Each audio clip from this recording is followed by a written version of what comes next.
মালয়েশিয়ায় দুর্নীতির মামলার মুখোমুখি মাহাথির মোহাম্মদ ও তার দুই ছেলে। বিস্তারিত জানতে ভিডিওটির শেষ পর্যন্ত দেখুন। দুর্নীতি মামলায় তদন্তের মুখোমুখি মালয়েশিয়ার সাবেক প্রধানমন্ত্রী মাহাথির ও তার ছেলেরা। দেশটির দুর্নীতি দমন কমিশনের প্রধান তান শ্রী আজম বাকি বৃহস্পতিবার বলেছেন, তারা এমন একটি দুর্নীতি মামলার তদন্ত শুরু করতে যাচ্ছেন যে মামলায় দেশটির সাবেক প্রধানমন্ত্রী মাহাথির মোহাম্মদ ও তার ছেলেদের নাম রয়েছে।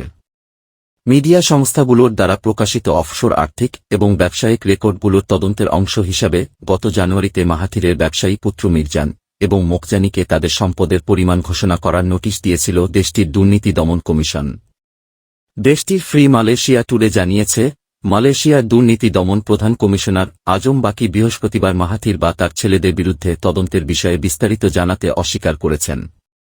তিনি এক মন্তব্যে টেলিভিশন সাংবাদিকদের বলেন, আগে তদন্ত শেষ হতে দিন। একটি উপযুক্ত সময় পর্যন্ত অপেক্ষা করুন, যখন আমরা মামলার ফলাফল প্রকাশ করতে পারব। সাম্প্রতিক মাসগুলোতে বর্তমান প্রধানমন্ত্রী আনোয়ার ইব্রাহিমের দীর্ঘদিনের শত্রু নয় ৮ বছর বয়সী মাহাথিরের সঙ্গে মিত্রতা রয়েছে এমন বিশিষ্ট রাজনৈতিক ব্যক্তিত্বদের বিরুদ্ধে কমিশন বেশ কয়েকটি দুর্নীতি মামলা চালু করেছে। তবে আনোয়ার রাজনৈতিক প্রতিদ্বন্দ্বীদের টার্গেট করার বিষয়টি অস্বীকার করে বলেছেন, তদন্তগুলো উচ্চ পর্যায়ের দুর্নীতি মোকাবেলায় সরকারের প্রচেষ্টার অংশ।